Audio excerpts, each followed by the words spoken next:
a modern podcast where Chris and Mike talk about TV, movies, superheroes, and everything in between. It's time for Superhero Slate. Hello, everyone, and welcome to Superhero Slate, the show where we run down the latest superhero entertainment news. We love TV, movies, and superheroes, so let's talk it all out. My name is Chris Dillard. And my name's Mike Royer. And this is the spoiler cast for Marvel's Captain America Civil War. Oh, we finally made it. This movie has been waiting in the rafters for us for the longest time, if that analogy makes any sense whatsoever. I don't get it. No. It's been a long time since we've had a Marvel Studios movie. The last time we did one of these from Marvel Studios was Ant-Man. I feel like that was generations ago. So this was really a nice breath of fresh air to get kind of that Marvel cinematic quality back into our movie theaters. Yes, Deadpool was amazing, but I think I'm talking about maybe another Versus movie that we would have gotten a couple weeks before this. But I am super excited to talk about this. Typically, between me and you, we kind of reserve all of our talking about this movie until we get in front of a microphone. So it has been well over 48, 72 hours. We have not talked about this movie since Thursday night, and we both went Thursday night. However, jumping into this, I do know that you had some issues on your screening, and I don't know what they were, and I'm really curious to know what happened. All right. Let's get into this, because so when we do spoiler casts, we do things a little differently, because when we go to these movies, these are events to us. Like, we meticulously plan out our evenings. We make sure we get the tickets as soon as possible. I plan out my attire. Yeah, Chris meticulously makes sure he's wearing the right shirt, and we talked about that 2 weeks ago on the show. So this is no just small movie-going experience for us. We don't just waltz on in, plop down on a seat, and go like, oh, hey, we're about to watch a movie. No. We get really into this. So we like to talk about kind of how the theater experience went for us. And honestly, that puts things in the context sometimes, too, when it comes to how we enjoyed the movie. So we went to our normal theater, as we normally do, which is you and your wife, right? No one else. Me and my wife. Yeah, we go to the theater in North Hollywood that has these really nice luxury reclining seats, and we really like those. It's really, really comfortable, and I was specifically excited for this theater going experience because I got tickets like right away. Like, I was like the second person to get tickets in this theater for this showing. So the people we were sitting next to, I knew that they were going to be fans because they bought tickets before I even got to my tickets. So I was looking forward to that. So we get to our theater, and we've never really had a problem at this theater before. So I'm not really too worried about it. That's an ominous sentence right there. It's a bad sign. So, things have been going well for me lately at movie theaters. So my anxiety level was low when it comes to people walking into the theaters. I see lots of people wearing Marvel shirts. A lot of people wearing like deep cut shirts that they probably owned for years, probably bought at very specific websites, so they're not just cruising through Target buying the first thing they see, Were these any cosplayers in your theater? I saw some at the theater, but not necessarily our screening. Okay. So I might not have seen them. So basically, I'm getting excited. People are really into Marvel, and they're here and they're ready to have a good time. So our movie starts to get going. The trailers start rolling, and I start to analyze the murmuring and the talking around us. The row behind us, they start getting a little chatty during the trailers. But I go, it's all right. It's the trailers. People are excited. I'll let it pass. But then the movie starts up, and these motherfuckers behind us, like, sorry for my language, they take it upon themselves to try to be funny. There are serious points in this movie where there's some real dialogue that gets laid down, and they try to put funny one-liners and interject things like, oh, your mom, or just, I can't even remember them because I was so frustrated, and the jokes were so bad. So I was mad on two levels. They were ruining my movie-going experience, and also the jokes weren't even funny. It's just like, I've been to movies before where people do interject things in, and it is legitimately funny, but you don't do that on opening night for a movie like this. So about a third of the way through the movie, I get fed up enough to where I have to turn around and shush them. So this doesn't seem like very big of a deal to most people, but it's just like with me and my car horn. Like if I honk my horn at you, and if you happen to know me in the car, which you probably don't, you're a stranger. If I honk the horn or I shush you in the movie theater, you've done fucked up. Like it takes a lot to get me to turn around and shush, and it takes me a lot to honk my car horn. So they knew that they were in trouble, and they kind of did their defiant like, shh, that dude over there told me to shush. But then obviously they realized they were being a dicks and they toned down. So that's good. It was kind of unfortunate. You know, the first third of the movie was, I don't want to say equivocally ruined for me, but it definitely took me out of the theater going experience, and it was just kind of a shame. So when I got out of the theater, me and my wife agreed, we're gonna go see this again. We're gonna go see this on Saturday. We got to do this. We got to do this over again. And for my second screening on Saturday morning, we didn't have pre-sale tickets this time in our favor, so we had to sit in the second row from the front of the screen. But I had a better time this time because at least the crowd was more into it. Like I don't understand what's going on with people going Thursday night for a showing. I thought people would be a little bit more hyped. But like people in my Saturday morning showing before, I think it was like an 11:30 a.m. showing, were more hyped for this movie. So I don't understand what the hell is going on there. So really, the people you surround yourself with at these movie theaters is a big deal. So, but I was happy to see this again for a second time. I felt like I got a much better appreciation for the movie, and I definitely didn't want to come in today with just that Thursday night screening. So, well, now that we've gotten through your story of your screening, because I had a really good one. I'll talk a little bit more about mine later, but let's just go ahead and tell people what we thought of the movie. We're off the chain. Spoilers are coming, people. What did you think of the movie, Mike? We've been holding back way too long. Lay it on me. Man, so I really, really, really, really liked this movie. Like I said in our normal weekly news episode, I wanted to love the movie because I really loved Winter Soldier. I love the political thriller aspect of the movie. I love the action choreography, and we get more of that in this movie, and it is excellent. So there's no complaint there. But I felt like Winter Soldier, I was invested a little bit more in the stakes of what was going on. A little less so in this movie, but still, there's just some phenomenal things that happen in this movie. The fight scenes are fight scenes that nerds dreamed about seeing their whole lives. I mean, Captain America fighting Iron Man, Black Panther fighting the Winter Soldier. Whoever would have thought we would have seen this take place? I mean, it just satisfies me beyond no end to see that happening. The Russo brothers are amazing with action. There's nothing I love more than watching Captain America kick somebody in the chest and they fly out a window, or he punches them and they like launch through the ceiling. It's just so satisfying to see this. Like they really respect his superhuman strength and what he can do.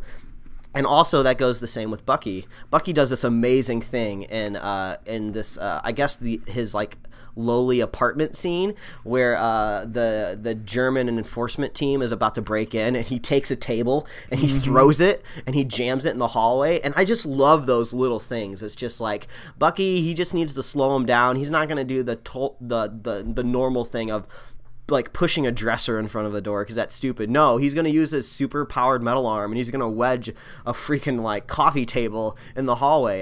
And I love those little touches like that. So the action was satisfying beyond no end.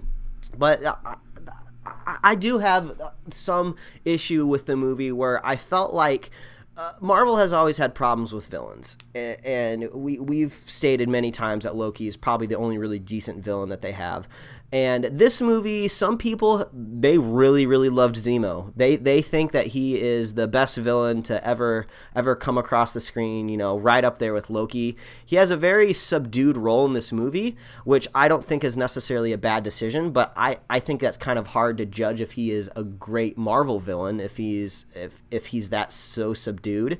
Because really what it comes to here, the movie is really surrounded around the conflict between Cap and Iron Man. I mean, that's really what this movie circles around, and it does give us those amazing fight scenes, but I do kind of felt like the stakes were a little lower in this movie. You know, I was never really worried about Iron Man dying or Captain America dying. No one died in this movie.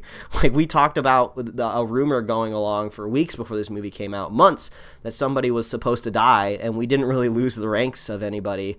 So I don't really understand what was going on there. So I never really felt like we were going to lose anything in the movie. So that's one thing that did kind of take me out of it, that we didn't have the stakes as high. But man, I loved watching those guys fight. I love Spider-Man. I love T'Challa. Black Panther was amazing. He delivered one of my favorite lines in the movie. So yeah, overall very, very positive. But I do have some problems, maybe more than some other people. But man, it is a super fun movie. If I didn't like it, I wouldn't have gone and seen it a second time. Okay, so I want to know what you think. It's very telling of you if you don't see it again. Yeah, so I want to know what you think about it. We've buried the lead long enough. Lay it on me. So it's hard. I'm still in the processing phase, to be honest with you, because this is one of those rare movies, like I said earlier, where it not only met my hype level, it surpassed it, and I am just blown away. So I think this is a very fitting end for Captain America's trilogy. Again, one of the best third movies in any trilogy we've ever gotten, to be honest. And even, with Marvel, they had Iron Man 3, and we all admit it has some problems, and it wasn't so strong, but like, I would watch this and The Winter Soldier back to back on repeat all day long. Like, I would have no problem with that. Simply because it's a busy story. There's a lot going on, but not a single second is wasted, and nothing is really that confusing.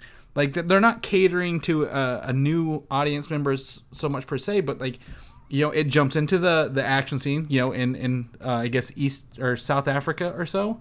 And Nigeria, I believe. Nigeria, yeah, it's some African nation, and just goes from there. And again, we have to it's hard to remember that this is a Captain America movie. This is not an Avengers movie, despite the fact it feels like an Avengers film. And the story for Captain America, his journey, his adventure, is just that much better whenever I remembered that. Because if you compare it on an Avengers level, yeah, I think it's got bigger problems. But it's not. It's not an Avengers film, and I remind myself that. And I liked it so much. Again, the action scenes. The airport scene, I thought it was going to be like a short 5-minute battle. They dragged it out 15 minutes. A 15-minute airport battle with some of the coolest tricks we've ever seen in a superhero movie. Oh, yeah. And it's those finer details that really make you appreciate it. Yeah, exactly. And like you mentioned, we've got 2 new introductions. Black Panther, who had his own little arc and his introduction. He didn't have an origin story so much per se, but he has his little arc and he goes through, and that's that much better for it. Spider-Man the same way. Actually, I've heard a couple people say Spider-Man's too young and he's too sarcastic. No. I get it. I can understand that might not be the Spider-Man you want, but that's the Spider-Man we deserve. Because if we look at the other Spider-Man movies, they all met him when he was about to graduate high school. This one, he's entering high school. Yeah, or in the Sam Raimi ones, he was in college. He was adult for most of the trilogy. Right, yeah, exactly. He started out in high school for like a minute, and then he was already on his way to adulthood. So this kid Spider-Man was great. I think he nailed that. Again, I'm gonna take again. This might where our Civil War comes into play, Mike. I applaud this movie for not killing anyone, because every time I thought this movie would take a typical step in one direction, it had restraint. And yeah, well, I will say I didn't want them to kill anybody, but I never really felt like I was in a worried state where we might lose a character. Well, so the problem is they'd already announced Iron Man for Spider-Man. We knew he wasn't going to go away, so that left 2 choices for me. Who would, or 3 choices: War Machine, Bucky, or Captain America.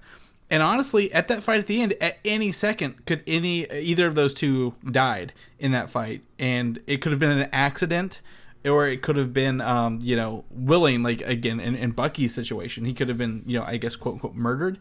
But again, the problem with me is whenever I pick, we have to critique this movie, right? I have to nitpick things, and I know what my nitpicks are after watching a second time. But again, the first time I watched the movie, IMAX, beautiful, great. I drank 2 alcoholic beverages before I walked in, and that was a mistake. Because by the end, I'm like, I really got to go to the bathroom. They were little cups, too. I didn't drink anything else. They were just little bitty cups. But I was like, man, I regret that. So on the second showing, I didn't have any alcoholic beverages, but I saw it in 2D on a regular screen. Not impressive at all. Honestly, it kind of took the oomph out of the big one, the big airport scene, because that was filmed on IMAX cameras.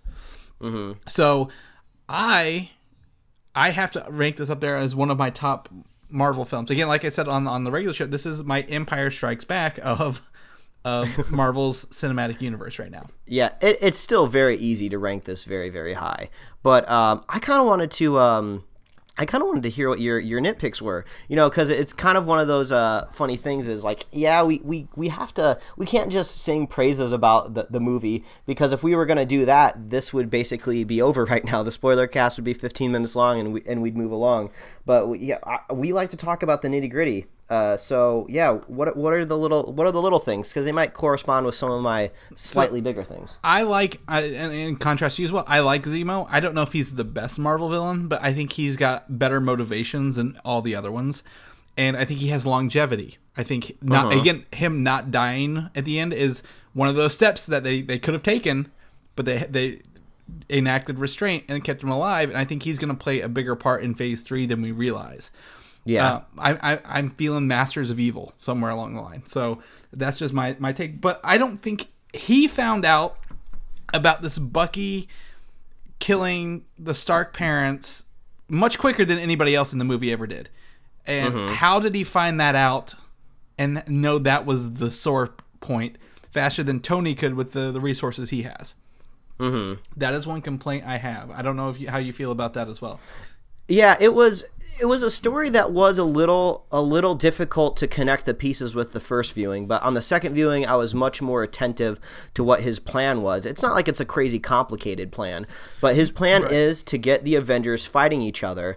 But somehow we don't really figure out how he knows that the Winter Soldier did kill the Starks. I guess he said that he had decrypted the files because he's good at doing that. But we never really understood what gave him the edge more than anybody else. But his plan was solid. I liked him saying that, like, an empire that falls on the outside can rebuild itself, but if you fall from within, that's dead forever. I thought that made a lot of sense. But his plan to get them to that Siberian bunker in the random outposts of nowhere, I didn't really understand why they needed to be there. He had this footage ready. I almost thought, hey, you could just put that on Twitter, man. People are going to retweet that shit for days straight. That's going to get like 1 million retweets. And Iron Man's definitely going to see that right away. I mean, it's going to make him mad. It's going to that's going to have kind of the same effect. So I wasn't really sure why they needed to be at that specific location, but it was a good plan, Yeah, well, on that accord, if you put it out on Twitter, like, it took, the world 70 years, like Black Widow said, to find the Winter Soldier. So he could have hidden if they got him intimately and locked in a scenario where they have to fight. Like, they're going to go and he can't hide, they can't run. That's where I think that comes from. So my beginning was more with the beginning than the end, and I think we flip-flop on that one. But that's okay. I think another thing is the whole deal is about signing the Accords, and I get it.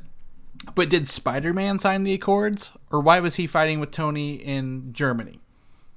That's a question I have. As well as Black Panther. No matter who signed these Accords, everyone but War Machine went outside of these Accords on their own volition. Like, Iron Man tried to take stuff into his own hands, whenever he found out where Steve was. The Black Panther was only out for vengeance to kill him on his own without justice. I guess Spider-Man, I don't know if Spider-Man signed it, so I leave him out of it. But, Rhodey was like, I don't know no matter who signed it, they all broke the rules. Like, the rules were there, but everyone still broke the rules. Does that make sense to you? Yeah, I mean, the Sokovia Accords they're really different compared to what we saw in the Civil War book. And I think it's more of these Accords dealt very strictly with the Avengers.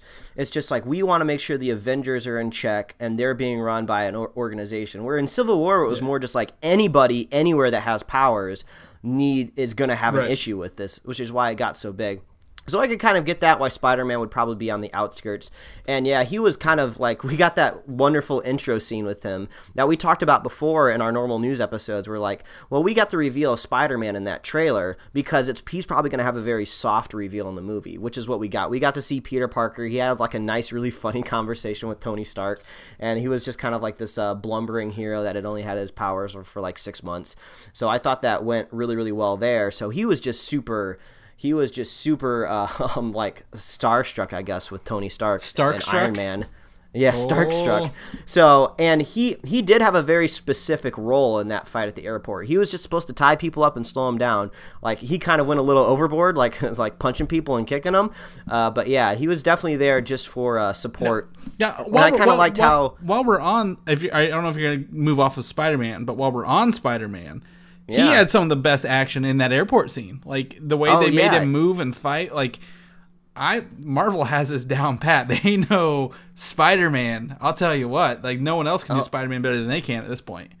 Yeah, and it's nice being able to see him compared power-wise to other heroes, because you kind of forget how powerful Spider-Man really is strength-wise, because when he's in his own isolated movies, they just bring bigger, harder hitters against him. So you always kind of seem like, oh, he's mainly just has agility. He's not really super strong. It's just like, no, somebody like threw a car at him and he's like, hey, I think you lost this. And he like threw it back at him. So like he is a big deal. He stopped Bucky's punch with one hand. Yeah, he's like, whoa, you got a metal arm? I love that part. And like they played Spider-Man perfectly. This just gives me so much hope for his standalone movie. And he invigorates this movie to another level, because this movie is a little bit more on the serious side. I heard some people actually in the movie theater say like, yeah, I like this one a little bit more. You know, it has less jokes in it than some of the other ones. You know, so Marvel knows how to run that line between humor and action. You know, where when you get some of these other comic book properties that will go unnamed, they kind of go all in one very direction. So. Yeah, levity. There's a lot of levity in the film. Yeah. So we do get some more moments towards the middle part of the film with Spider-Man where things lighten up a little bit, and I really enjoyed that, because I think that's really that's the DNA of Marvel to me. Marvel, the DNA is just action, notes of comedy, and specific points of seriousness. That's where I really get into the Marvel swing of things, and that's the airport scene for me. That's where we get all of that. Like, I really loved how Robert Downey Jr. Really brought this emotional level to Tony Stark in this movie, because Tony just wanted to do anything so Cap was his friend. Like, even when he was at his like most furious, when he was trying to bring him in outside the airport, he was just like, come on, man, you're gonna do it. You're gonna do this just because you're us. And you can kind of just see him standing there like crossing his fingers like, come on, man, just come with us. The last thing I want to do on this planet right now is fight you. So we never felt like that they were just crammed into a fight just to see the fight. You know, they didn't just have like a misunderstanding and just like start punching each other. Like, he did everything in his power not to have this happen, and I really appreciated that. So again, this is a Captain America movie, and we didn't get to see a lot of Tony, but like, it seemed like Tony was a broken man without Pepper. Something happened there, and like he's on a downward spiral, and that's what kind of maybe leads him into this, because, you know, of everything that outside that we don't know has happened in these 2 years that leads into this point. And I think you know, again, Tony's very emotional. He's very emotionally driven in this whole movie from the beginning to end. It's the lady's son died, and then you know, come on, Cap, you got to do this. And then Rhodey gets hurt, and then he finds out that, you know, his parents were killed by Bucky, and it's just like, whoa, this is a very emotional ride for Iron Man throughout the whole thing. Yeah, and that's something that I picked up on way more in my second showing. In the first movie, I was just kind of like Tony, like, why don't you see what everybody else is seeing? Like, it's not Bucky's fault. His mind was being controlled. You can't just punch him in the face. You can't just kill him and make everything better again like this. You're being dumb. But then when I saw it that second time, you really start to understand everything that Tony is going through in this movie, and you totally get by the end of the movie. He sees the guy standing right next to him on a screen, like, punch his dad to death and choke his mom out. And it's just like, oh yeah, I totally get why he would just lose it and just wail on him. Well, and his friend is possibly paralyzed, and the rest of his friends are in prison, and he's just having a really bad day. As Cap said, it's been a long day by that point in the movie. But again, on top of Spider-Man and Iron Man, we got Black Panther, and I tell you what, I've never heard him speak until the movie, and when I did, Chadwick Boseman nailed the Wakandan accent. Ooh. You said earlier you couldn't do that accent if you tried. You just embarrassed it. He nailed it. The Black Panther comes out of nowhere. He's got his own arc. He's fantastic. He even delivers you said your favorite line, and I think he delivered one of my favorite lines, but they're two different lines. Because you're more interested in whenever Zemo's about to quote unquote take the easy way out, and then he's like, the living are not done with you yet. And then mine's at the end. And Cap's like, what if they come for you? And he's like, let them try. Like the ballsiest statement in the whole movie. He's like, let them come for my nation. Like they won't get me. They won't get us. I love that kind of cockiness because he totally is. What's the phrase they say? He walks the walk. Yeah. Man, it's really hard to talk about this just because it was just so impressive. Like, I never thought I'd be so blown away by Black Panther on screen before. Even when he's out of the costume, even when just T'Challa is kicking the Winter Soldier's ass in Berlin. I can't keep track of all the different cities they went to.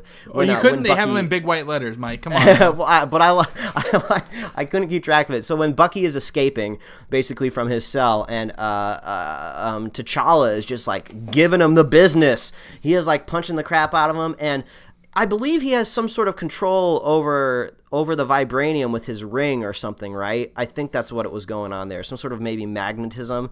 He had some sort of magic effect on Bucky's arm that he could kind of pause it. I don't think so. I think he was holding it in a way where it couldn't move. I don't think. Oh, maybe because his arm isn't vibranium. Because it was blown off by Iron Man, and Iron Man's chest repulsor deflected off Cap's shield. I don't know. I can't keep track of it, but he has some sort of abilities that I'm sure we will learn more about in his own standalone movie, which I'm sure will be awesome. Oh, it's much more exciting to see now that we've got a tease of Wakanda. Like, yeah. Why do we have to wait till 2018? Give it to us now. Yeah, but there's just some really fun Russo brother moments. Like they're like, hey, guess what? We have a guy that's dressed like a bird, and we have a guy that's dressed like a cat. How about we have the guy who's dressed like a cat jump into the air and snatch him like a bird? And that was amazing in that tunnel chase scene. Yeah. Oh man. And in the tunnel chase scene when Cap flipped over the car and he while it's flipping, he's running out of it. Is like it reminds me of the movie Red. Whenever Bruce Willis does that in the car, but like Cap did it better. Yeah. And like. Oh man, there's just so many. Like again, action is so great in this, but also the comedy, the lighter heart scenes with Bucky and Falcon. Both Cap's friends from different eras. They're like in that little bug, and he's like, "Can you move the seat forward?" He's like, "No." And they're just so funny, and then they get webbed up together, and like he's like, "I hate you." Like I just like those are little lighthearted moments that show Cap's friends are friends too. So. Yeah, I mean, and those are easily my favorite parts of the movie. I love those little comedy moments. Yeah, they just really sink down into me. But yeah, back to T'Challa. He was just the man. He had so much gravitas on screen that like every moment that he was there, I couldn't bear to look away. So I don't know if you can hear this rattling around right now, but this is my Black Panther pop vinyl. But it is a glitter-infused one, only at Walmart, that you can get that reflects like the vibranium does. Like the glitter is supposed to represent the vibranium. So he's the only one sitting on my desk right now, if that tells you anything. Yeah, he was just so standout. Him and Spider-Man just really brought this new level of just excitement to the Marvel Universe, because one thing I really wanted to talk about in the spoiler cast. So if we want to count back to the number of movies that we've seen Cap and Tony in, they've each had their own trilogy now, and they've each been in Avengers movies. We've had 5 movies with each of them, so we've had a lot of time to get to know these guys. Now, I mean, do you count the cameo in Thor 2, The Dark World for Cap? I thought about it, but no, I don't count it. Okay, just checking.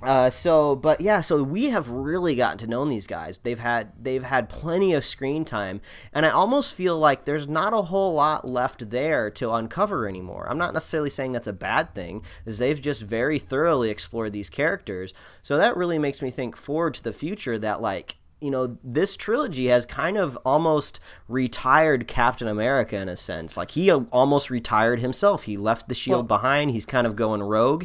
And that makes me think Marvel has really got to embrace these new characters that they have, because the ones that we've known and loved are basically going to be relegated to kind of team-up movies now, which I think is the right choice. So here's where I take a different stance on this, and where I actually view Captain America as now operating as the Secret Avengers, which is actually named from a comic book that ran from July 2010 to recently.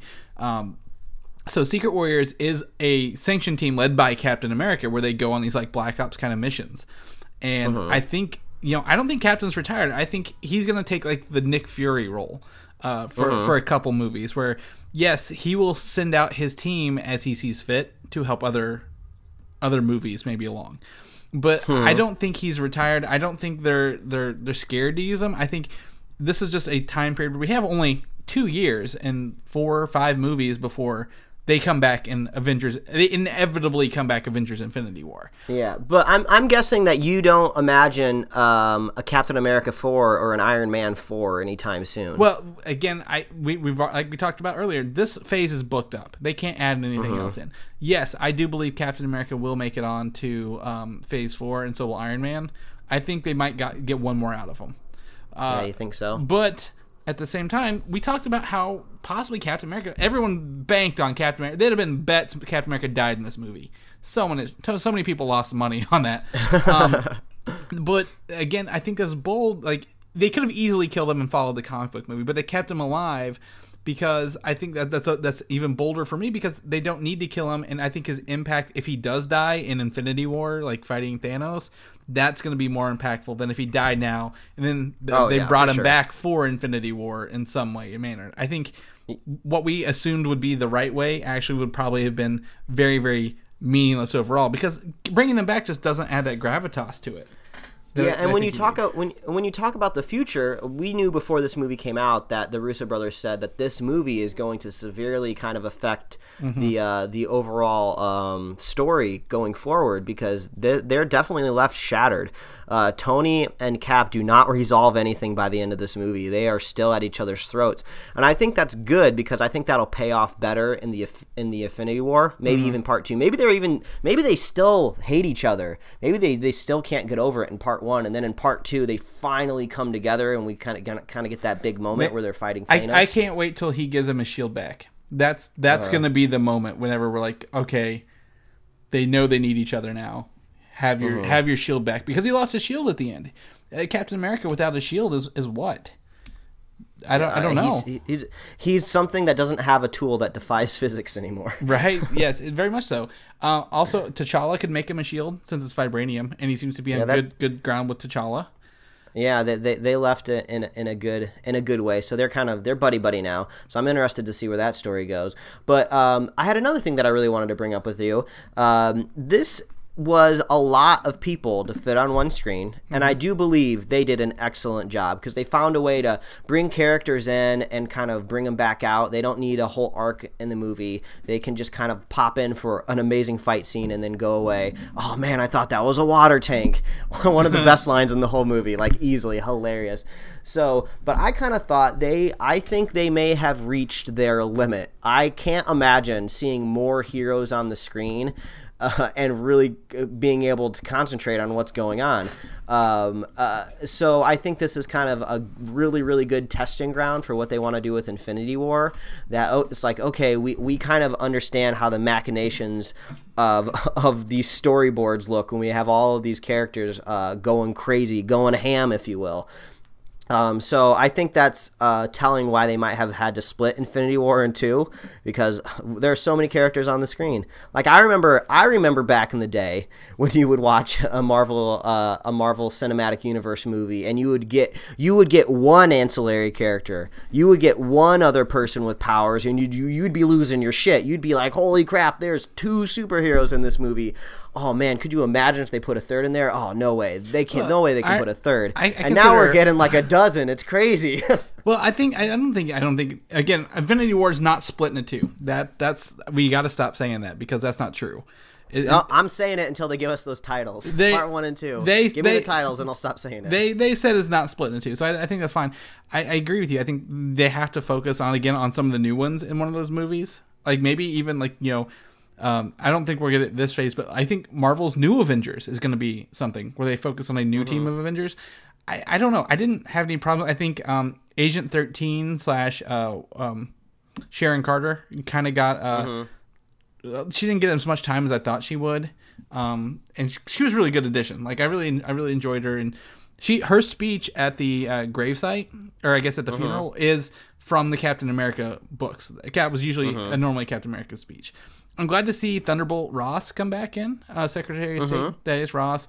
Martin Freeman kind of got a little bit of pushed under the rug as well. I don't know. Yeah, his character seemed to be a little wasted. He almost didn't need to be in the movie. Yeah, so I think he's got a big part coming up in the Black Panther film, but his American accent threw me off. I'm going to be honest. I thought they'd just give him a British one. But I think he's got that look, like I described this, he feels like he's slimy and up to no good, but he's going to turn out to be like the biggest helpful hand in the whole series. Like one of those, like you think he's bad, but then in the end he's not kind of deal. Other than that, for all the characters, I think, the least amount we saw was maybe Hawkeye and Vision. Maybe, did they get the least? Vision, I'm kind of glad they left him out a little bit. Yeah, I mean he is the one of the megaton nukes that they did not misplace. Right. So he's a really powerful guy, and I guess they're lucky enough that Scarlet Witch is around to be able to subdue him, because he could pretty much just steamroll over everybody. I was kind of hoping for a little bit more of Vision kind of reflecting inward. I mean, he did a little bit in the movie, but I kind of wanted him to maybe struggle a little bit with what is it to be human. We kind of saw it a little bit on the outside, but I was kind of hoping that would come into his decision a little bit more, whether he wanted to sign the Accords or not. He kind of went by this mathematical equation which makes sense for a synthetic person, but I was kind of hoping he was just like, I'm kind of getting used to being human right now. This seems like the right thing to do, but maybe we'll get more of that in the future. Well, I'm glad he brought the equation was an easy way to say, hey, the Marvel Universe is getting crazy, and we acknowledge that. Like, the more we make, the more people we add, the more villains keep popping up. So I think that was I guess a meta statement for the film. But I don't know. I think the Vision, I don't think he got enough. We didn't see his full reaction, because he is the one who technically shot down War Machine. He is the reason that one of the 3/4 people left in the Avengers is maybe paralyzed. We don't know yet.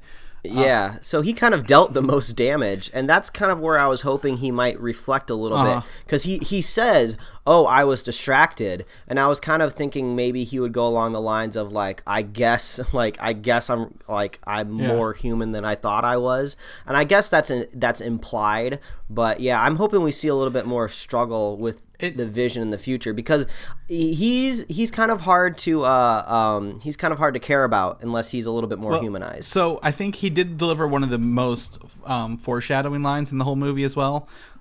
He hopes to one day control the Mind Gem himself. Yeah, I think that's very foreshadowing for the Infinity War. So really excited to see that.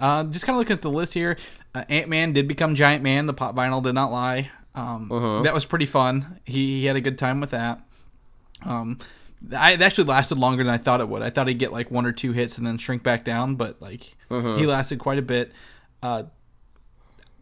Hawkeye had some pretty good moments. I think he, even though he was a little down a little bit, he had arrows that took out the Vision temporarily, and he did do some He's the most versatile combatant. He took on Black Panther as well, hand to hand. Yeah, that was kind of one of my favorite little snapshots in that action scene.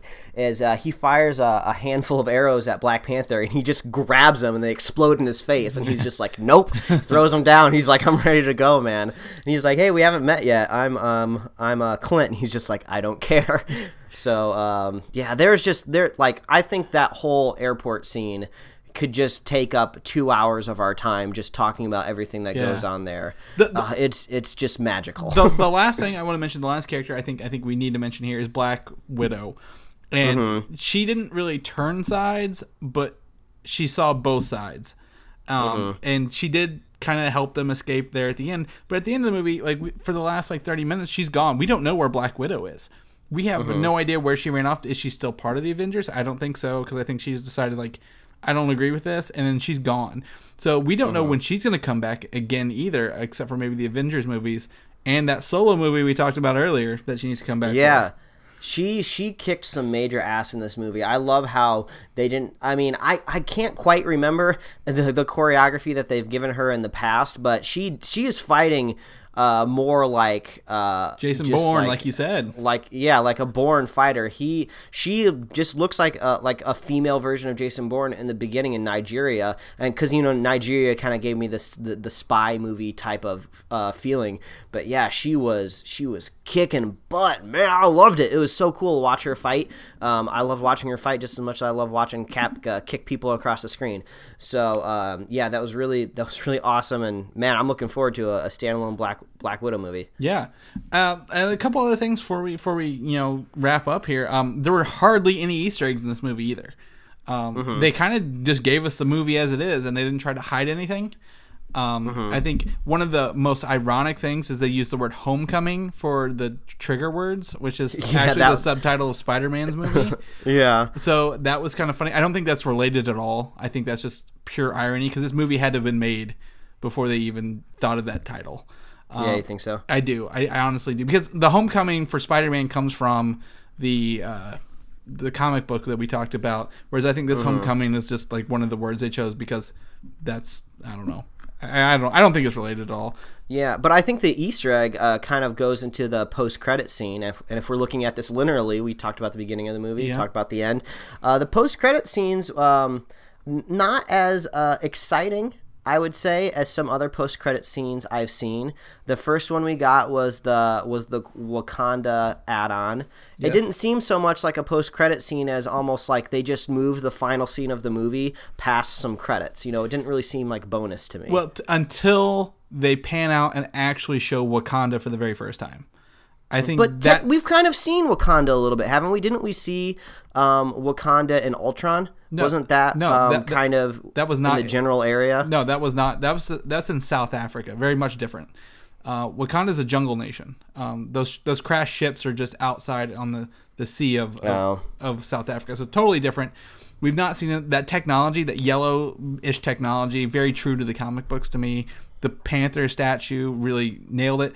And I think that leaves a window open for Bucky to team up in the Black Panther movie.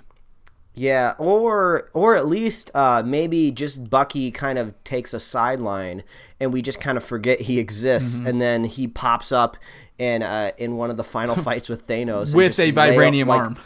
Yeah, and he just wails with this massive punch against that big purple skull of his. But so yeah, I think that Sebastian Stan, we're gonna see him pop up in some other he's good. Properties he's outside good. of Marvel. So yeah, he was great. I love his Russian accent when he says that he's ready to comply. Yes, it's just really chilling. It's chilling. He's got that dead stare too, when he does it, and I'm like, oh, perfect Winter Soldier. That's great. And then I was a little more hyped for that, I think, for that scene than regular, since maybe you thought we'd already seen Wakanda, so maybe that might be a little different on that scene. But the second post-credit scene is a little different. I don't know how to feel about it, to be honest. Yeah, we get more classic Marvel jokes, which I love. I love that he's just like, oh, some guy named Steve. Yeah, I got some good licks in. His friend was huge. Like, I thought that was really funny. But like he was hiding that hologram, and I was expecting that hologram to deliver like a message or something, be something really important. But it just ends up being the Spider-Man logo, and it's just like, well, we already know that Tony set him up with this killer costume, and we just assume that he has all that stuff along with it. Like, I didn't really understand what we were supposed to get from that spinning dial on the ceiling, you know? So, to me, I mean, this is a huge assumption. The normal viewer probably wouldn't get this. So, the first thing is an homage to Amazing Spider-Man #3, the very third issue, is where Spider-Man has a flashlight in his web shooters, and he uses that to scare, like, criminals, like, before he goes in and, like, webs them. Like, that's, it's like, when you see Captain America's shield, you know to run.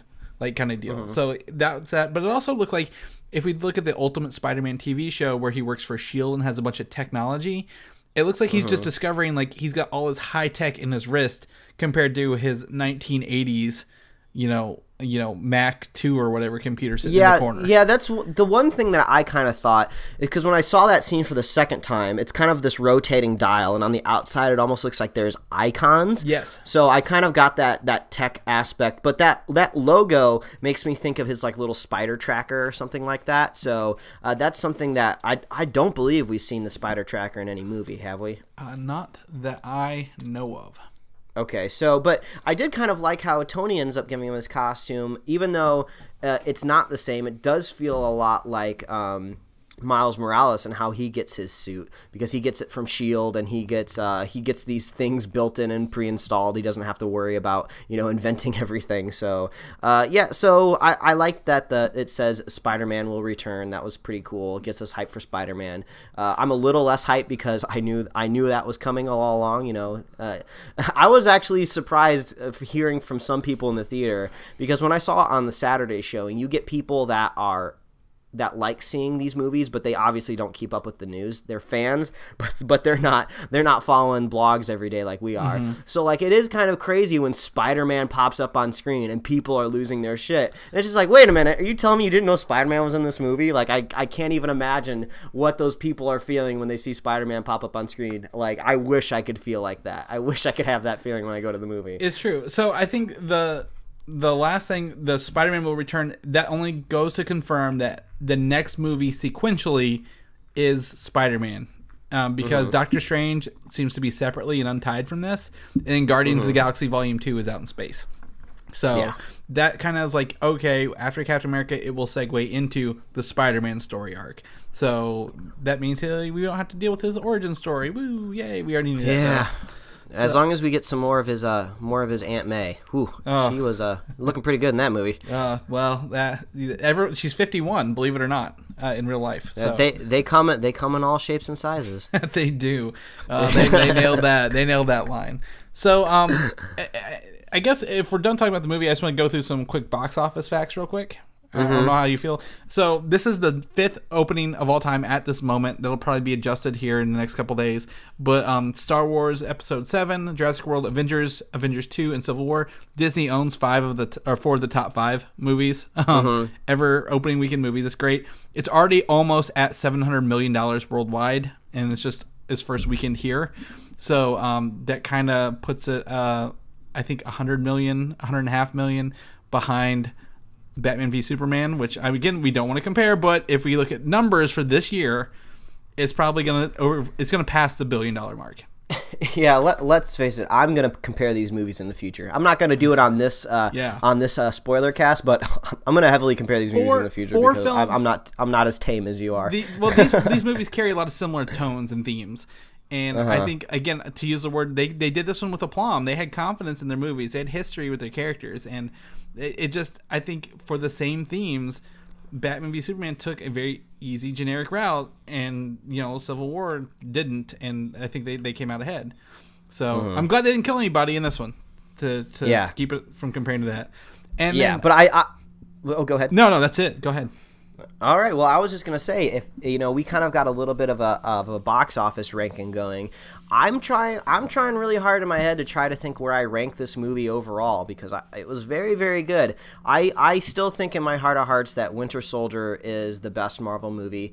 I think it's just going to be hard to top it. It just really resonates well with what I like to get in movies.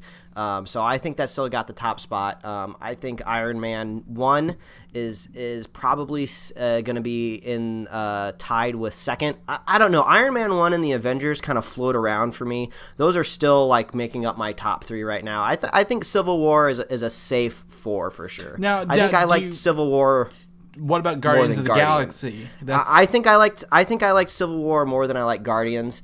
They're two different movies. You know, you got a space movie, you got a battling movie. I think that's just the fun of the Marvel universe. These movies are really, really good, and they're gonna float in preference. It's hard to lock down a top list, which is why we talk about it a lot. But man, the Winter Soldier is still really hard up there at top. But when I think of Civil War, the Civil War almost seems like the Winter Soldier Part 2, like, because we get more Cap, we get more Bucky. Well, I loved all of that. Yeah, so whew, it was a good movie, not without its flaws.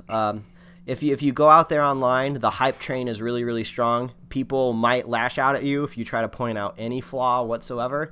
Movies have flaws. There's no perfect movie. So exactly, and like I said, like I mean, I have to nitpick to find them. But to me, again, this is like my Empire Strikes Back. Empire's not a perfect movie either, but I think this is like a good middle point for the current Marvel Cinematic Universe plan for what I consider Chapter 1, which is Phase 1, 2, and 3.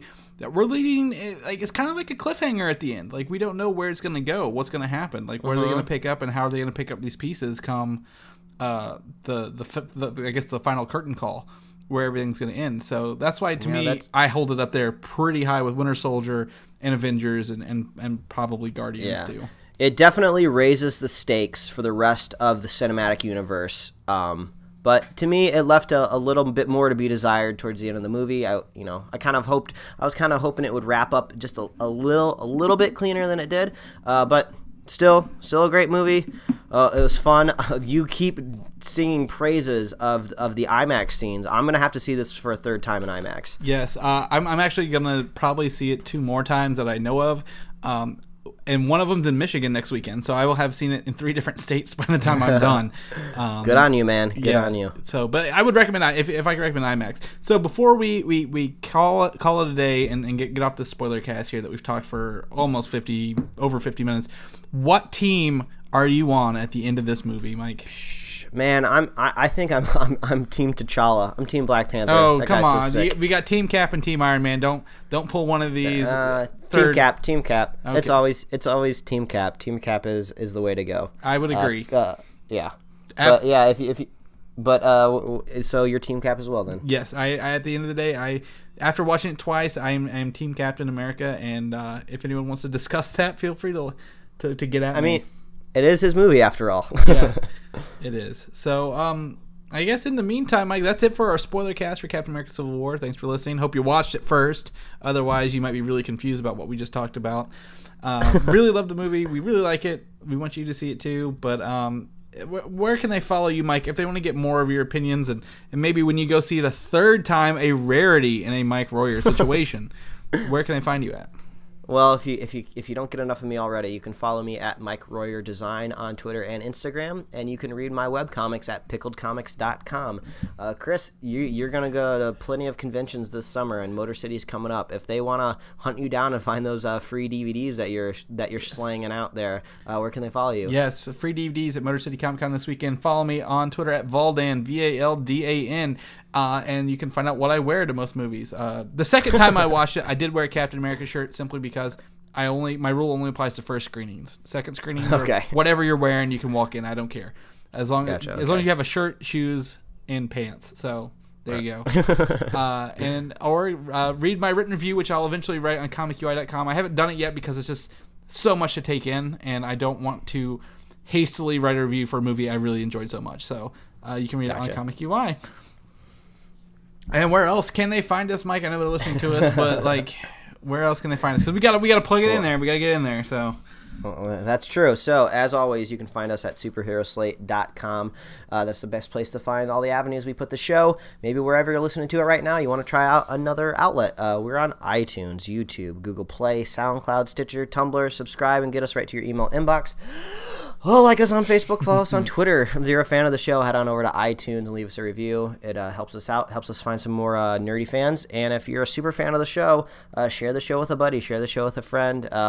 Maybe Chris said something that you really want people to agree with and you want to share it with a friend. Maybe I said something that really tickled your fancy and you want somebody to listen to that. But yeah, share it out there. It's been a week. Yes. Another Marvel movie down, a million more to go. Yes, this is technically the opening week of summer. The drive-in theaters are open. It actually rained on the one yesterday here. It stormed pretty hard, so I feel bad for those moviegoers, but I can't wait. Maybe I'll see Civil War in a drive-in theater. That would be an interesting experience to have. So. Yeah, I hope you have enough legroom. I got a new car, so I can. So I'm gonna pop that hatchback and block everyone behind me's view. Not really. So, all right. Well, I guess we'll catch you guys for our regular scheduled programming next week. All right. Bye, everybody.